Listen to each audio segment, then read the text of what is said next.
Fuel 272 per litre.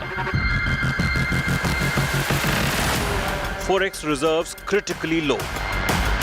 Very high default risk. Pakistan economic crisis worsens. Pakistan becoming Kangalistan? Big focus on Newstrack.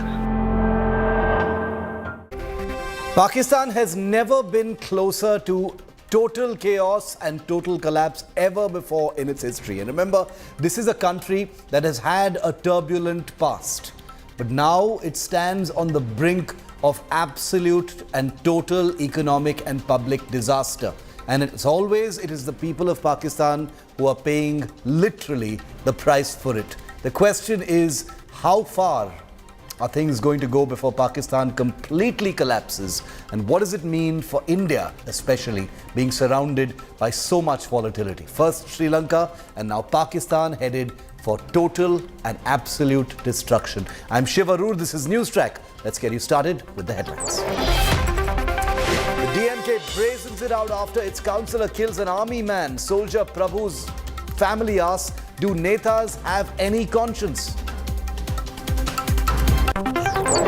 Vice President Jagdeep Dhankar accuses the BBC of attempting to run down India's growth story. Says the broadcaster is pushing doctored narratives. Income Tax Department searches at BBC offices continue for the third straight day today. Rahul Gandhi replies to the privilege notice against him. Sources tell India Today that the Congress MP has submitted details of his allegations on the Adani affair. Showdown over Tipu Sultan continues in Karnataka. State Minister says he'll finish off Siddaramaiah like Tipu. Former Chief Minister calls the minister a demon. Cricketer Prithvi Shaw caught in a selfie scuffle. His car chased and attacked with baseball bats. Fans accuse him of attacking the cricketer arrested.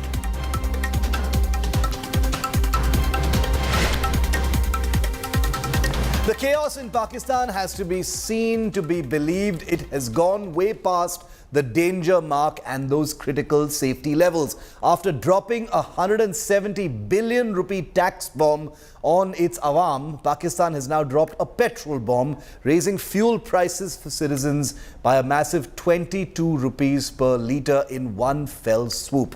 Shocking inflation has destroyed countless lives and livelihoods in that country. This even as the country battles and attacks by terrorists on its own soil, terrorists that were sponsored, nurtured and funded by its own government and army. Pakistan is now a nation on the verge of total collapse.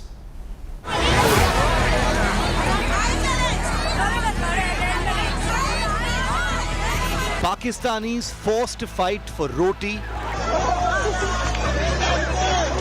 Skyrocketing prices of milk, fuel and wheat.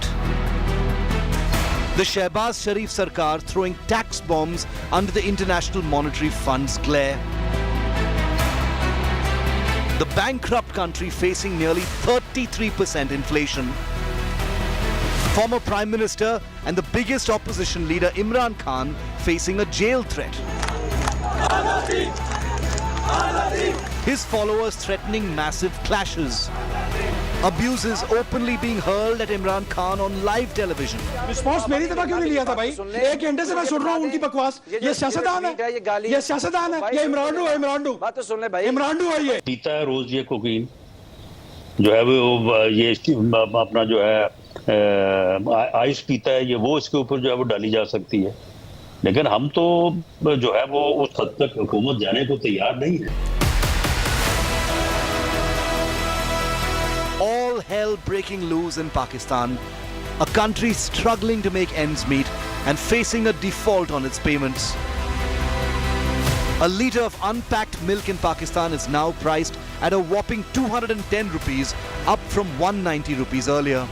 1 kilogram of chicken now costs 780 rupees, up from 650 rupees per kg just last week.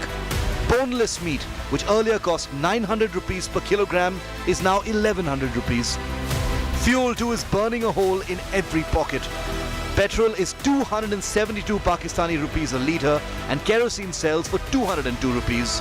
The price hike is under a strict IMF directive to make Pakistan eligible for a $1 billion bailout. This mini budget and this whole price hike scenario and these taxes of 170 billion rupees, this was all expected because negotiations with IMF were going on, and we were expecting that this would happen. Ishaq Dar had announced this thing, the finance minister of Pakistan, he had announced this thing a few days ago that this will be happening. Amidst the chaos, there's no end to political fighting amidst Pakistani netas, many of whom are hurling filthy abuses at each other on live news television. ये सियासतदान है, ये सियासतदान है, ये इमरान है ये। इस आदमी का सारा मामला जो है वो किसी से ढका छुपा है कोई? A Pakistan minister openly dared Imran Khan to take a drug test. नहीं, इसका ब्लड टेस्ट करवाएं चले। अगर इसका ब्लड टेस्ट करवाएं, अगर ये कोकीन और जो है ये अपना आइस का ये एडिक्ट ना निकले तो आप जो है मैं इस्तीफा देने को तैयार हूं। Pakistan is again in front of the world with a begging bowl, and its dubious track record of being a terror backer isn't helping at all. Bureau Report, India Today. And just take a look at how bad things really are and just why we're saying that Pakistan's chaos has reached and bypassed that danger mark and reached these critical levels right now. Consider the following facts. There's a record 33% inflation. Just imagine that. 33% inflation is what Pakistan is going through right now. Shortages are leading to enormous overnight price rises. There is a tax-loaded mini budget to extract 170 billion Pakistani rupees from the people as mandated and stipulated by the International Monetary Fund in exchange for a loan of $1 billion. $30 billion in flood damage hasn't even begun to be realized yet. The fixing of that and overcoming that loss hasn't even begun yet in Pakistan. And all of this at a time when Pakistan's priorities appear to be lynchings, public lynchings of citizens over allegations of so-called blasphemy, 44 terror attacks this year alone by the Tehreek-e-Taliban Pakistan, a terror group that has been created by the ISI, nurtured by the ISI, and now is biting the hand that feeds because of the geopolitical frictions in the AfPak region. So you've got a situation where Pakistan has nobody, literally nobody to blame but itself. The floods that took place last year in Pakistan most certainly played a role in this terrible situation for that country. The pandemic is something that was faced by all, but the only class to blame is the political class in Pakistan. And the only people who will be paying for that folly will be the people of Pakistan. The big questions we're asking here on Newstrack. Number one, has this economic crisis destroyed any semblance of Pakistan's policy sovereignty? Number two, is Pakistan set to go the Sri Lanka way and default on its external debt shortly? Imagine if that happens. Number three, will China and Saudi Arabia now dictate policy in exchange for loans to bail out Pakistan? With 30% of Pakistan's external debt being held by China, is China now, in all practical purposes, Pakistan's colonial ruler, practically a colonial ruler of Pakistan? Will Pakistan bow to the International Monetary Fund's demand and cut defense expenditure? That appears to be unthinkable for Pakistan, which actually raised its defense expenditure by 11% in the last budget that took place in that country. And finally, what does Pakistan's economic crisis mean for us here in India? Because there is nothing that happens in Pakistan that doesn't have implications for us here in India, as we've always known. Joining me live for an expert view on this situation, Sushant Sareen is a strategic affairs expert and one of India's most well-known Pakistan observers. He's also senior fellow at the Observer Research Foundation. Qamar Cheema is a political analyst and academic in Pakistan. Rajiv Dogra, former Consul General to Pakistan and a very well-regarded diplomat. Qamar, starting with you, the actions of the political class, the bad decisions, a run of bad luck as far as natural disasters are concerned, have all ended in a situation where Pakistan is, with no exaggeration, on the brink of collapse, possibly not very far away from potentially defaulting on its external debt the same way that it happened with China. And it looks like the only people who are going to be paying for it are the Pakistani people. Well, obviously, it is at the end of the day, the Pakistani people are paying the cost for that. But I think we have to find out that who is who in the system. I think Pakistan's military's approach to have this top-down approach for running the economy and the politics, that has backfired. So at the end of the day, the political class, they should have had their own experience. They should have got failed. They should have taken decision, but it has not been. They have not been allowed. And one person has been brought up, another has been brought down. So this has backfired at the end of the day. Second, when it comes to the the microeconomy at the moment and the macroeconomic condition, the macroeconomic condition definitely got worsened because the political polarization in the country, and after the withdrawal, after Imran Khan was ousted from power, he went on to the roads and he didn't behave like a good politician. And he's about to be arrested, it looks like. Sorry? And he's about to be arrested, it looks like. Any day now. I don't think so. They are just making. If they had arrested him, they would have arrested him much earlier. But there is a possibility of everything. So because of the politicians in Pakistan have been arrested, so he could be arrested. Okay. So at the end of the day, what feels is this political polarization, having this top-down approach, and not letting even the political parties and everyone to take a decision. So the natural course in the country is missing, where the people should have taken reins in their hands, and the military's position not to trust the political class for the national security decisions and for the other decisions is also a challenge for us. Okay. So these are some important macroeconomic problems which are letting all this happen. Okay. The top-down economic approach at the hands of the Pakistan military, many of these things being said at this time. Sushant Sareen, opening comments from you. How do you see this? I mean, obviously, there's going to be a huge blame game. There isn't much time because this situation in Pakistan is getting more critical with each passing day. It could very well go the Sri Lanka way. Yeah, it could, but I think if actually the roof collapses, then it will be much worse than Sri Lanka. Yeah. And all the data which you counted out while, in your initial report, I think you ain't seen nothing yet. There are very, very dire, predictions on where the rupee will go, where the fuel prices will go. Obviously, fuel prices will go, probably breach the ceiling if Pakistan defaults or if the rupee collapses.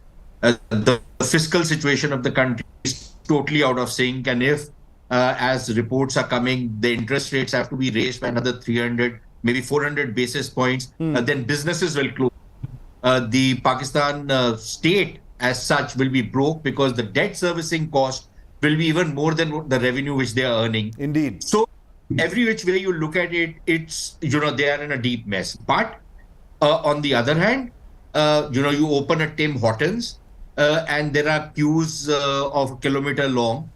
So it's almost as though, there is the Mongol hordes on the door of Pakistan, and the people are living it up, behaving as though there is nothing happening. So you can keep showing pictures of people fighting over a kilo of wheat because they are hungry and they don't have the money, but you look at the elite in Lahore and in Islamabad, and they are living it up like there is no tomorrow. So yeah, that is where they are at. Total disconnect, of course, between the classes there in that country. Not only disconnect out there, look at Shahbaz Sharif. Yeah. At the time when his country is broke, they are literally down, I don't know, maybe to about $2 billion. The latest figures will come out 3 weeks of imports they've got left. Yeah. And the guy just flies off to Turkey because afsos karna hai. Are you for real? Yeah. Are you completely tone deaf? Are you completely brainless? What is wrong with you? And the Turks have never even given you money. I could understand going to Saudi Arabia, who've thrown a lot of money in Pakistan. The Turks have never given them any money. Yeah. The Turks have only taken contracts and very rich contracts from them. Never given anything. Maybe, they take some Kashmiri guys and indoctrinate them to carry out anti-India propaganda. That's what the Turks do. But other than that, what have the Turks given? And this guy is flying out there. And it's crazy. This is like Totally tone deaf. Totally tone deaf. I mean, the blowback he got for that was incredible, even from within Pakistan. Rajiv, Ambassador Dogra, what is your appreciation of it? Are you also of the view that things are going to get much, much worse? As Sushant Sareen put it, you ain't seen nothing yet. Well, absolutely. Your own report, Yeah. Sushant's comments, as well as Mr. Kamar Chima's candidness, only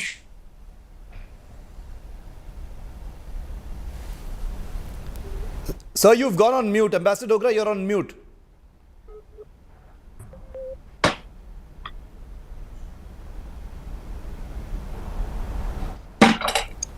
Okay, I'll just come back to Ambassador Dogra in just a moment. Kamar Chima, I want to bring that one point to you. There have been 44 terror attacks by the Tehreek-e-Taliban Pakistan in Pakistan in just the last few months. There is also this sense that the country is collapsing. There's no money for anything. The country is on the verge of external debt default.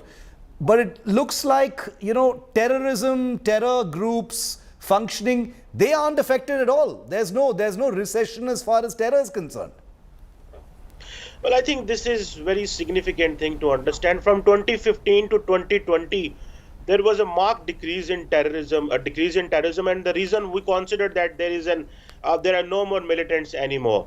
Imran Khan's approach to have the TTP back in Pakistan because he believed that the military solution is not a good solution. I think this has backfired. Now, all those TTP guys, those who are 30,000, 40,000, they came back with the families from Afghanistan after the Taliban came in power.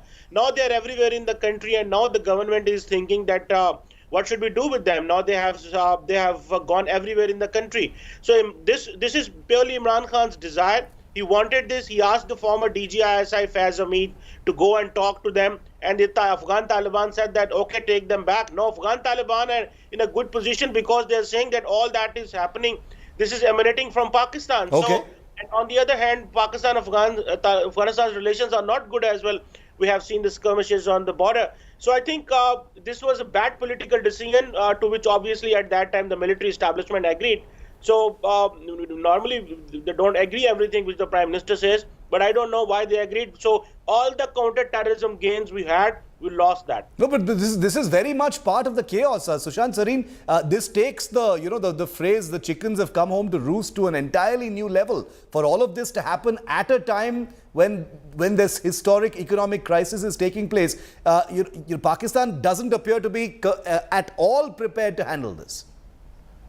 Yeah, because they've gone into these kind of crises with their eyes open. Look, I don't get any secret information out of Pakistan. Everything which I'm saying is there in the public. It's there in the official documents which are made public, which are in the public domain. And you don't need to be a PhD in economics to even understand how badly the economy is being mentioned. Even if you have rudimentary knowledge, you know it. I could see, and I have been saying this for many months and in fact years, that there are deep structural fissures in the economy which need to be fixed. Otherwise, it's a patchwork kind of a thing. It's like a Gurgaon road, the washed away, you patch it up and then it gets washed away again. That's Pakistan economy. So that was on the economic field. Even on the terrorism field, Shiv, what was happening is that Mr. Chima has said that, they sorted it out. They hadn't. Because if you looked at what was happening inside Pakistan very, very carefully, virtually every day there were attacks taking place somewhere or the other. Yeah. These were low-key. These were not high-profile attacks. But you knew that these guys are present. You knew that these guys are probably working towards reorganizing themselves, reasserting themselves. We also had a feeling, and we could see that because the Pakistani Taliban worked very closely with the Afghan Taliban, the focus was on winning over Afghanistan before they turned attention to Pakistan. And the Pakistanis were helping the Afghan Taliban win Afghanistan. Exactly. So if they're paying the price for that right now, then, they have nobody else to blame but themselves. And finally, a complete dunce like Imran Khan was picked up and shown as a knight in shining armor. Yeah. But who knew anything about politics knew the guy is a complete, he's an ignoramus. And yet you foisted him on Pakistan. The man is vicious, vindictive. He is the last person you should have got. Yeah. But you're so enamored of him that, and you are paying the wages for bringing a guy like that on the center stage of politics and making him so popular. So the politics is gone, the economy is gone, and your security is gone. What are you left with? And what strikes me as so true and rings so true in this, Ambassador Dogra, if you can hear me, is that Pakistan did walk into this with its eyes open. So the real question to ask now is, how much worse is it going to get? And like Sushant Sareen also said, when the roof collapses here, it's going to be way worse than it was in Sri Lanka. Well, I think we are heading towards that, and there are no two questions about it. The reason is that from being a bad boy of the world, Pakistan today is an international basket case. And I'm not just talking about the rating agencies, because they can go wrong. Let us look at the facts. There is no other country in the world which has got IMF schemes every 3 years. There have been 23 bailouts by IMF since 1947. Just to give you a comparison, since 1991, India has never gone back to IMF. Yeah, that's right. Let me give you another example. Pakistan is not just facing an economic crisis, it is facing an all-round crisis, which means politically there are people who cannot be trusted with taking quick, wise, balanced decisions, because Imran Khan, his daily objective is to badmouth the politicians in power and also to abuse everyone in the army, starting from the previous army chief. Correct. He is so far not attacked the new army chief. So if you cannot handle your political pot, how can you handle the issues of the country? The chicken price or the petrol price need not have gone to the levels that it has if decisions were taken well in time before the IMF team arrived. Now you don't even have the time to think. So whatever IMF says, their junior officers or middle rank officers, the Prime Minister of Pakistan is just signing on the dotted line. And it's reached a point. The greater threat for Pakistan at the moment and for neighboring countries like us is that when a situation like this happens, then it gives a free pass to organizations like TTP. Absolutely. And they are knocking at the door. They're already present in KPK and various other parts of Pakistan.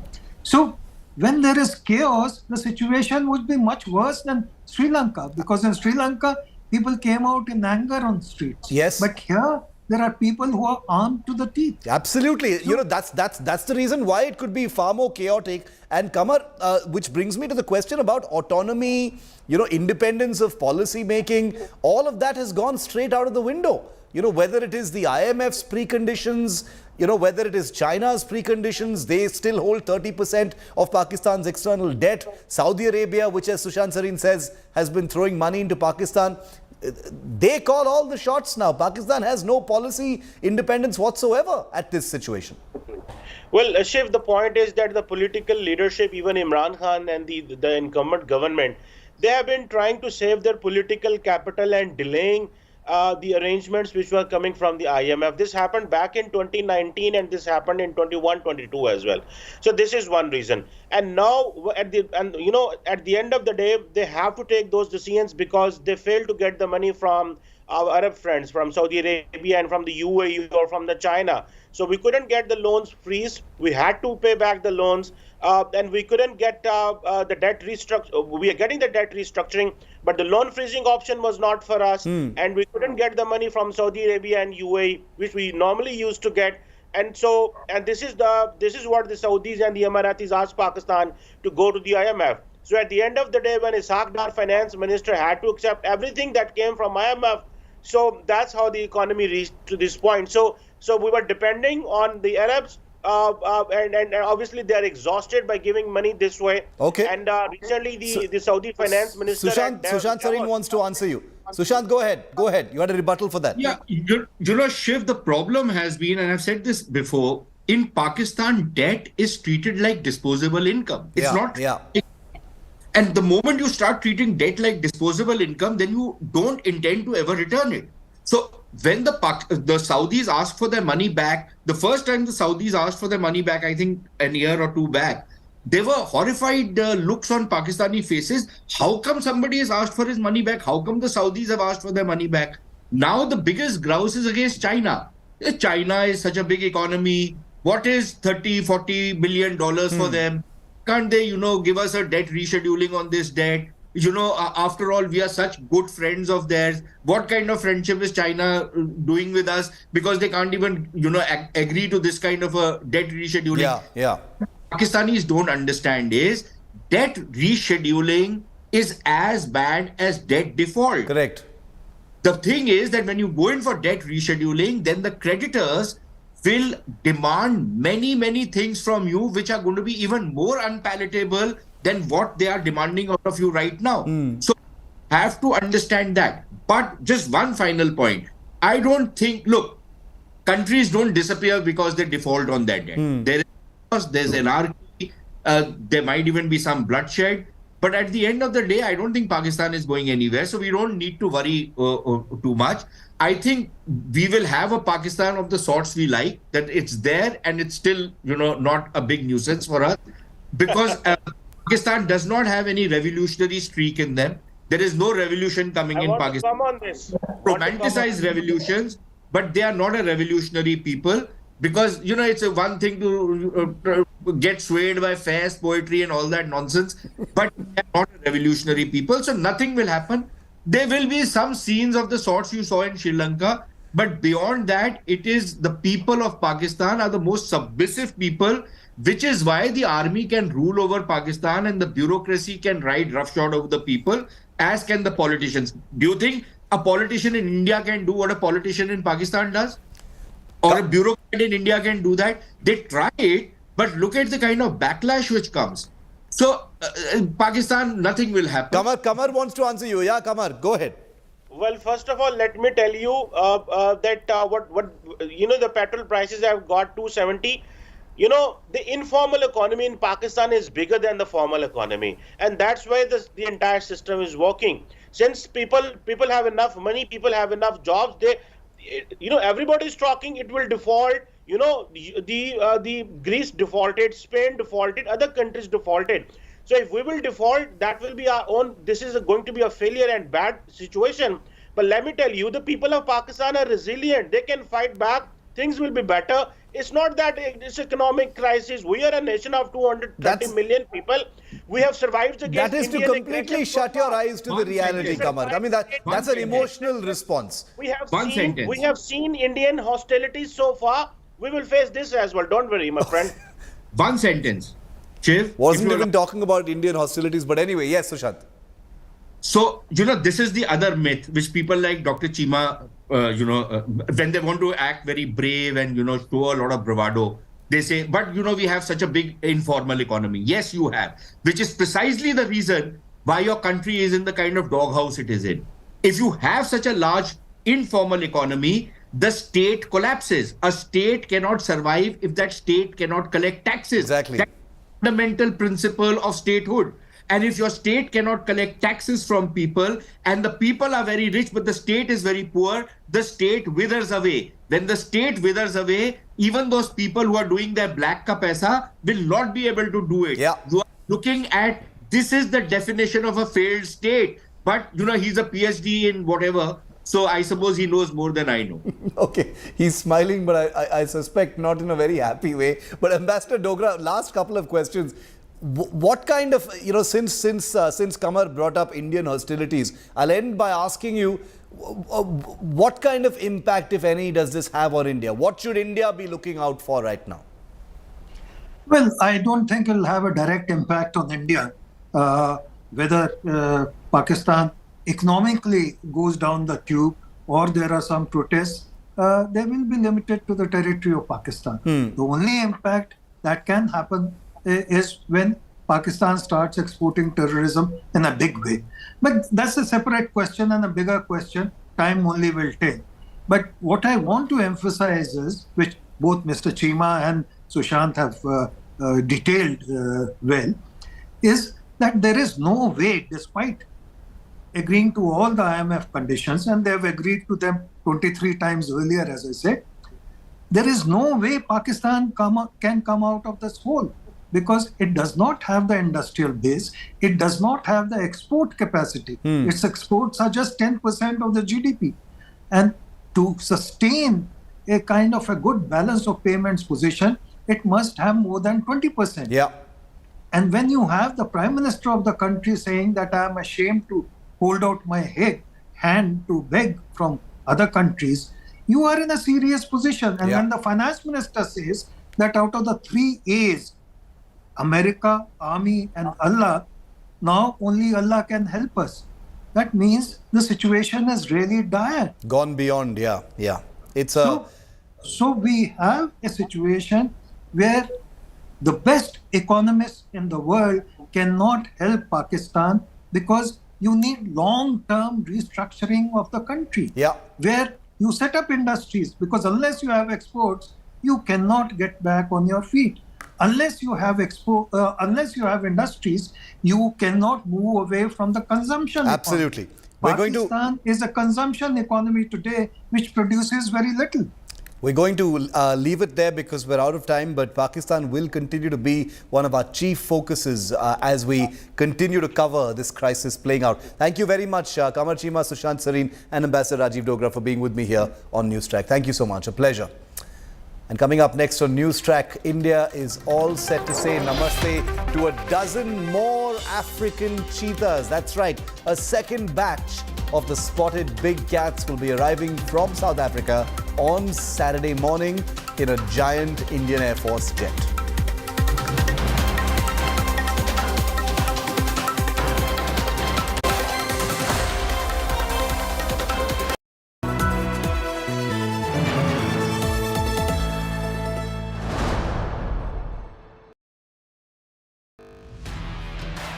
Over 3 decades, Business Today has delivered news, views and analysis like no other, chronicling India Inc.'s journey through time.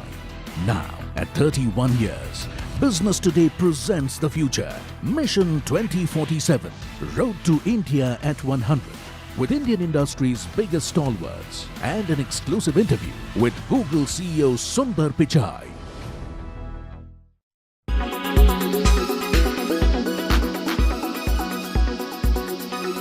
On the fares question, because this is a pressing concern for a lot of people, especially after the COVID era caps were lifted.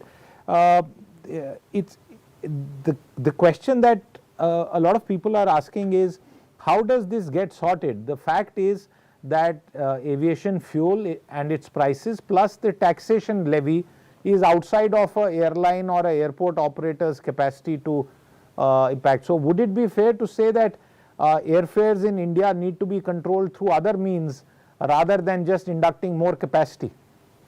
You know, we need to divide the international travel and the domestic travel. International travel, we got to look at from the perspective of the war, the ATF crisis, shortage of capacity, because when COVID came in, a lot of airlines gave VRS to their pilots abroad, and they're finding it difficult to get all the fleet into operation. That's the one part of it.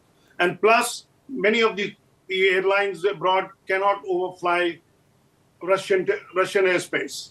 That's the first part of it. When you look at domestic, there are 2 other things that we needed. Number one, it is not just ATF. Dollar and rupee, the rupee depreciation vis-a-vis dollar. Most of the prices or the costing of an airline are dollar designated. So it is also having its bearing. And what we overlook, the fact is, we blame the airlines more often than other thing, is the fact that state governments charge sales tax on ATF up to 25% at times. So what my recommendation to media would be that please look up the breakup of the fare that a passenger pays. All of it does not go to the airline. There's a security cost attached, there is airport cost attached, there is a fuel surcharge attached, various things that gets onto it.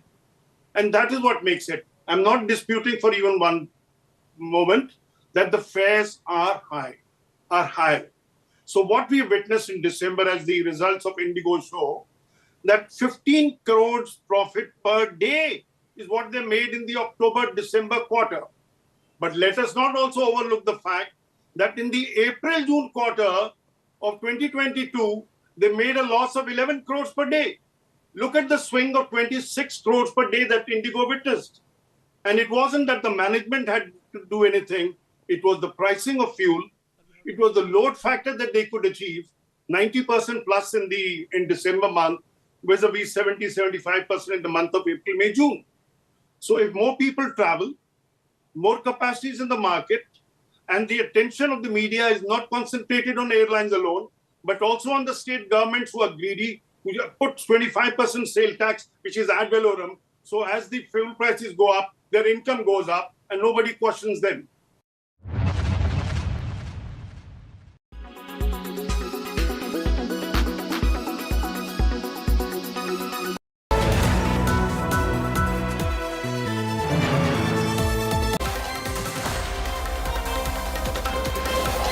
India is set to welcome 12 more cheetahs. That's right, a second batch of spotted cats will be making their way from South Africa to Madhya Pradesh's Communal National Park. Remember, the cheetah had become extinct in India and is now being rehabilitated under the Modi government's initiative, Project Cheetah. Take a look.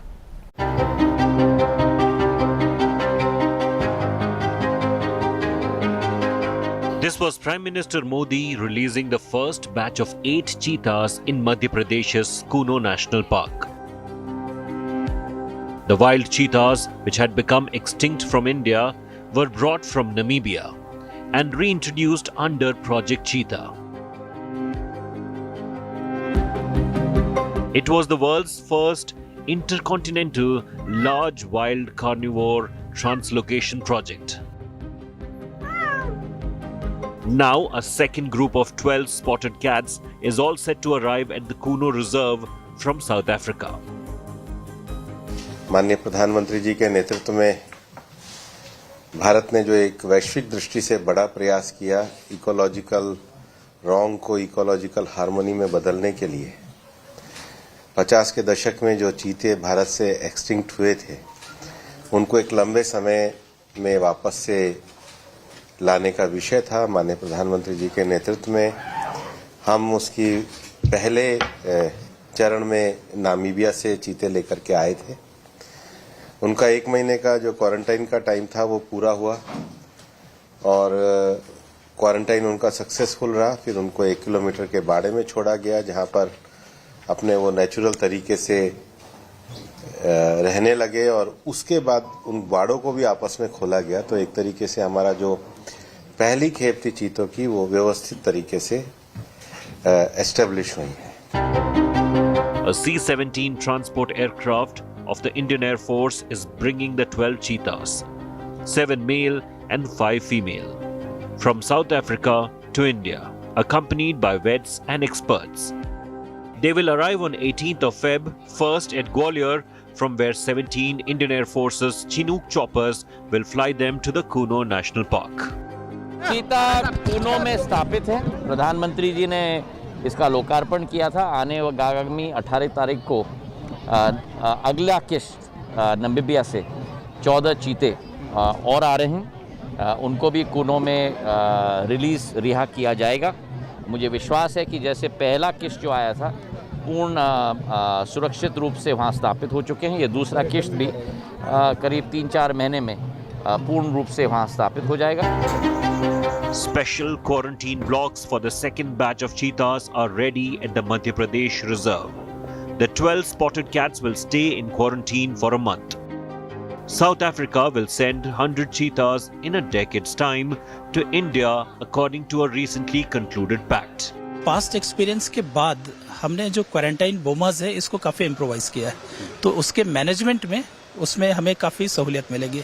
जैसे इसमें feeding का एक अलग chamber बनाया हुआ है और जो कि पहले वाले क्वारंटाइन बोमा में नहीं था उसको डॉक्टर्स नज़दीक से देख सकें, उसकी पूरी व्यवस्था की हुई है। मॉनिटरिंग की भी इसमें 24/7 व्यवस्था है। मचान बने हुए हैं जहाँ पे हमारे जो बायोलॉजिस्ट हैं, रिसर्चर्स हैं, वो 24 घंटे बैठ के इसकी बायनोकुलर के माध्यम से इसकी मॉनिटरिंग कर सकते हैं। The first batch of 8 cheetahs are out in hunting enclosures at the Kuno Park. They will be released into the wild soon. Here's hoping that their rehabilitation is a roaring success. Bureau Report, India Today. While cheetah rehabilitation is an encouraging step, there's another big worry: the alarming tiger deaths in India. 24 tigers have died in the last 39 days alone. Maximum tiger deaths have been reported in Madhya Pradesh. Who's going to save our big cats and why are they dying? This is a heartbreaking picture, but don't look away, because this is the reality of how many tigers we've lost in a matter of just 1 month. And this is just the tip of the iceberg. In 38 days, we've lost 24 of these beautiful big cats. That's 24 deaths between January the 1st and February the 8th. And if you're wondering why, it's a mix of multiple factors: unscientific development, lack of care and habitat, and in some cases natural causes as well. What's particularly worrying for experts and conservationists is that 9 of these deaths have been reported in Madhya Pradesh, the state with the maximum tiger population. In Ranthambore, Rajasthan, 4 tigers died in a matter of days, including a cub. And there are serious questions being asked of the forest department here. According to locals, the forest officials had no clue that a tigress had given birth to 3 cubs in a nearby field and so failed to monitor her movements. The cub died due to cold and hunger as the mother wasn't feeding the cubs. Tragically, the mother tigress's body was also found meters away from the cub. She died after a fight with another tiger. बागिन का कल सब 4 बजे मिला था और ये जब मिलान किया गया रिपोर्ट से तो ये बागिन T114 सिद्ध हुई और उसके बाद में इसको बॉडी को रिकवर करके और यहाँ लाया गया और आज इसका पोस्टमार्टम SOP जो NTC की निर्धारित है उसके अनुसार करा। Besides these tragic deaths, 2 tigers, a male and a female, have also died in the last 1 month in Ranthambore due to age-related illnesses. Savai Madhopur has been under scrutiny of late. Rapid urbanization in the area, coupled with non-stop safari traffic, has made it increasingly less secure for tigers in the region, particularly with their numbers going up. But there's clearly a need to address if the forest department is fully equipped to track tigers. Much like Ranthambore, in Karoli of Rajasthan, a tiger's carcass was found yesterday and authorities have no clue what happened or even which tiger this is. A tiger found dead inside a pipe, another found in a field. What's clear in all these incidents of tiger deaths is we need a serious rethink of our tiger conservation schemes. The numbers may be swelling, but the deaths are also tragically going up. Bureau Report, India Today. And with just a few weeks to go for the Karnataka election, the BJP and Congress are once again engaged in a very familiar war of words over who else? Tipu Sultan. The political showdown over 17th century Mysuru ruler Tipu Sultan rages on. Days after Karnataka Minister Ashwath Narayan urged people to finish off Congress leader Siddaramaiah, just like Tipu Sultan was assassinated, the former chief minister hit back, challenging the BJP leader to pick the gun himself. Calling BJP worshippers of Mahatma Gandhi's murderers, Siddaramaiah compared Ashwath Narayan to a demon.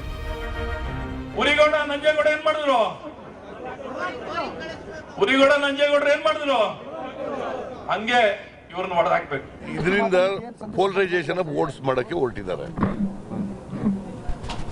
ಯಾಕಂತಂದ್ರೆ ಅವ್ರಿಗೆ ಸೋಲ್ತೀವಿ ಅಂತಕ್ಕಂಥ ಇದಾಗ್ಬಿಟ್ಟಿದೆ. ಪಾಪ ಹತಾಶರಾಗ್ಬಿಟ್ಟಿದ್ದಾರೆ. ಈ ಚುನಾವಣೆಯಲ್ಲಿ 100ಕ್ಕೆ 100 ಸೋಲ್ತೀವಿ ಅಂತಕ್ಕಂಥ ಹತಾಶರಾಗಿ ಈ ರೀತಿಯಾದಂಥ ಮಾತುಗಳನ್ನ ಹೇಳ್ತಾ ಇದ್ದಾರೆ.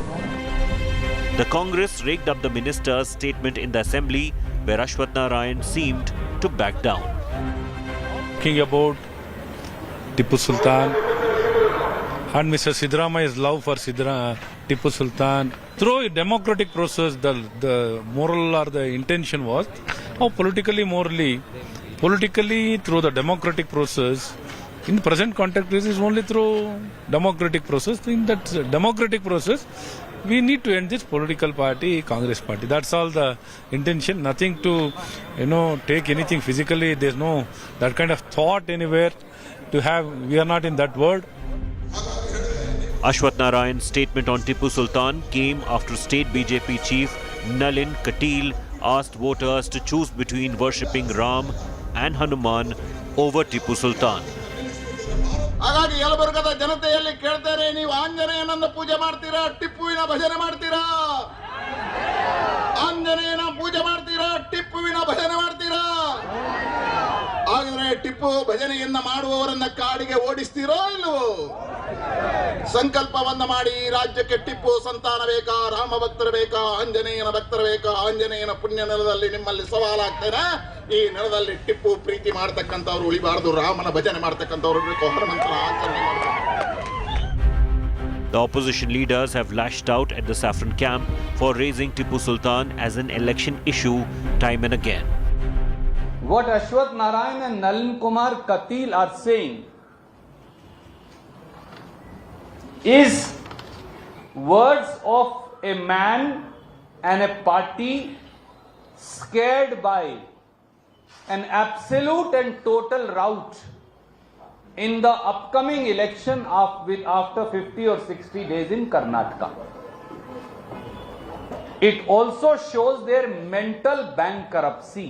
बीजेपी के अध्यक्ष ने कहा कि हम उनको मिटा देंगे, मार देंगे जो टीपू सुल्तान का नाम ले रहे हैं। मैं टीपू सुल्तान का नाम ले रहा हूं, क्या करोगे तुम? बोलो, मारोगे मुझे, मिटा दोगे मुझे? बोलो कहां पर आऊं कर्नाटक में मारने के लिए? आ जाओ। क्या देश के प्रधानमंत्री उनके प्रदेश के जो बीजेपी के लीडर हैं उनकी जबान से वो सहमत हैं कि टीपू सुल्तान का नाम लेगा, हम मिटा देंगे, मार देंगे? अरे भाई, करप्शन का नाम लेना, करप्शन को मिटा नहीं पाए आप। 30% की सरकार आपकी है। ये तो ओपन कॉल है वायलेंस के लिए, ये तो ओपन कॉल है मर्डर और जेनोसाइड के लिए। With just a few months for the high-stakes electoral battle, will the Tipu Rao tornado discourse trump on other election issues? Congress supporters have registered a complaint against Minister Ashwath Narayan at Malleshwaram police station. But on the floor of House, the minister has regretted for a statement if the statement hurts the sentiments of Siddaramaiah. But he has also justified, stating that he never tried to attack Siddaramaiah personally, but he was trying to attack the ideological difference with him. With video journalist Madhu Sagairaj reporting for India Today, Bengaluru. Well, that's it on Newstrack. Thanks so much for watching. News Today with Rajdeep comes up next.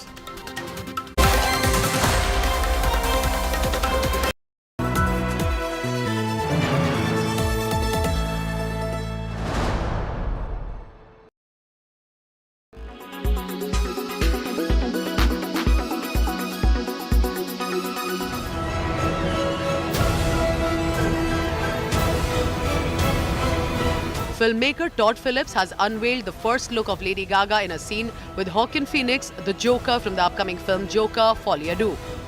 The film will reportedly also feature Catherine Keener, Brendan Gleeson and Zazie Beetz.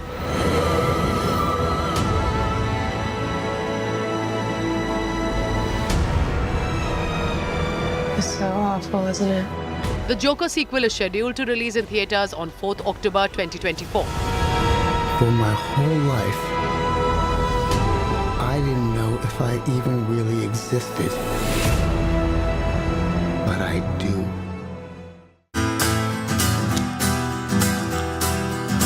Sports drama Ted Lasso is all set to return with the third season. Oh, yeah.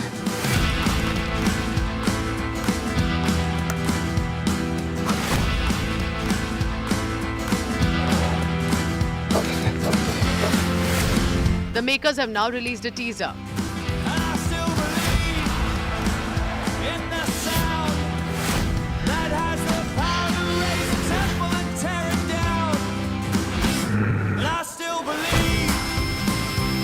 Latest season will focus on the newly promoted AFC Richmond, which is trolled as the media predictions widely peg them as last in the Premier League, and Nate, now hailed as the wonder kid, has gone to work for Rupert at West Ham United.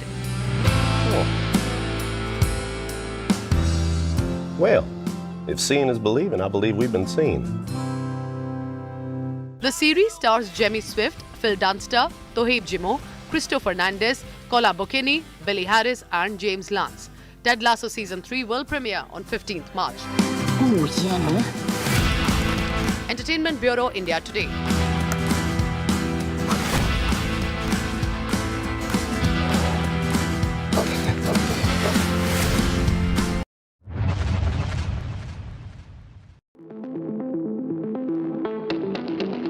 Many who understand sustainability understand slow fashion is the way to go. So what's the problem?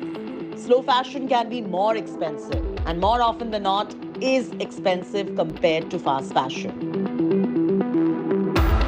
But there is a solution. Reuse, repurpose. Alternatively, go for something called as a closet detox. You can sell a big label on a pre-loved fashion platform to make the planet a better one so that all of that does not go into the landfill. What's more, you can even buy pre-loved clothing.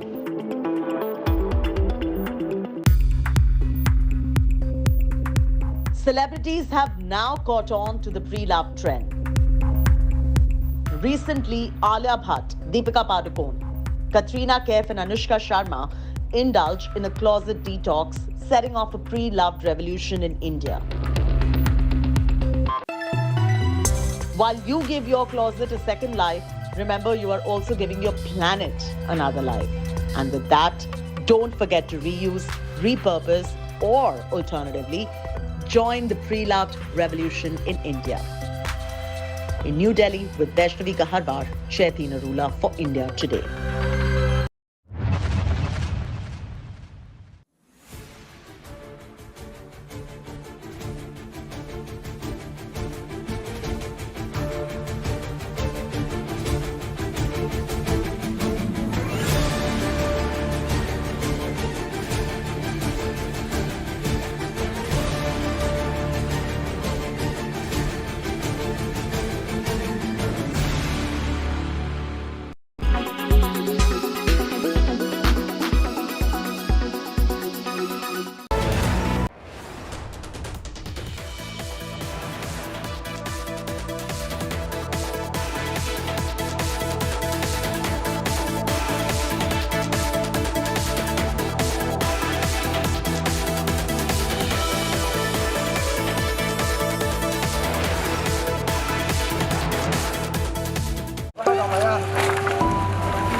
Nightmare earthquake bleeds Turkey. Heartbreaking human tragedy unfolds. Images of suffering, hope, and redemption. As India helps Turkey pick up the pieces. Indian Army personnel who are deployed here. India Today reports from Ground Zero. Some voices can be heard in this debris. The only channel in the quake zone. Most of them are fractures. They have been buried under the rubble for more than 3 days. Thank you, Indian people, for helping. Thank you, Indian people. With cameraman Kripal Singh, Turkey, Gaurav Sawant for India Today.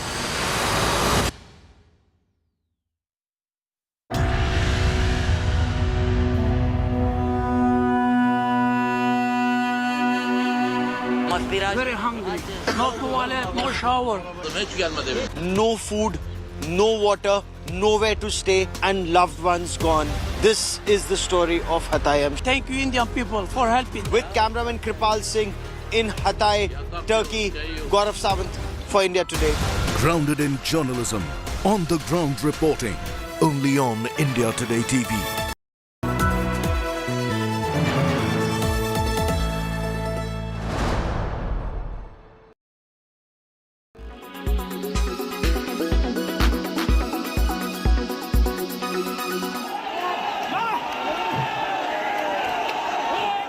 Stone pelting.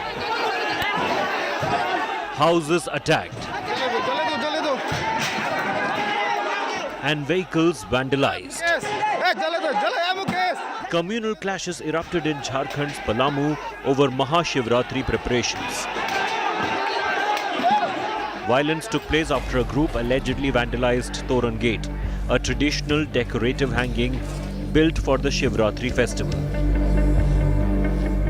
सन्नाटा पसरा है पूरे इलाके में, सिर्फ और सिर्फ सुरक्षा कर्मी आपको दिखेंगे, लेकिन इस बात का प्रमाण भी दिखेगा कि उस वक्त किस तरह से ये पूरा इलाका जो है अशांति में तब्दील हो गया था। यहाँ देखिए ग्लासेस, विंडो पैन जो है उसको स्मैश कर दिया गया है, वो टूटे हुए हैं। इस गाड़ी का वही हाल है, इधर आप देखें इस गाड़ी का भी वही हाल है। The argument between the two communities escalated into a scuffle and soon both indulged in stone pelting, prompting intervention by police. बड़ी मुश्किल से स्थिति को नियंत्रण में किया गया, जिसमें हमारे लेस्लीगंज एसडीपीओ, अफसर इंचार्ज और इंस्पेक्टर को चोटें आई है, 4 जवानों को भी चोट आई है, लेकिन हम लोग कंट्रोल किए, संयम बरतते हुए कंट्रोल करते। Prohibitory orders are imposed in Panki and more than 100 personnel deployed to maintain peace. The police have managed to ensure peace, but the situation remains tense. Bureau Report, India Today.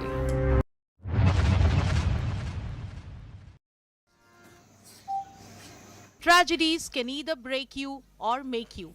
And this story from Naxal hit Gadchiroli will inspire you in many ways. Bharati Bogami was just 17 when her father, the Sarpanch of Lahiri village, was shot dead by Naxals in 2002.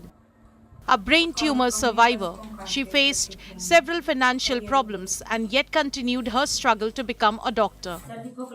She now serves in the same area where her father was killed. मैं सोच रही थी अब तो पापा चले गए, आज ये सब होने के बाद अगर यही मेरा फ्यूचर, अगर मैं पेपर ना दूं तो आगे कैसे बढ़ूं। मेरे पापा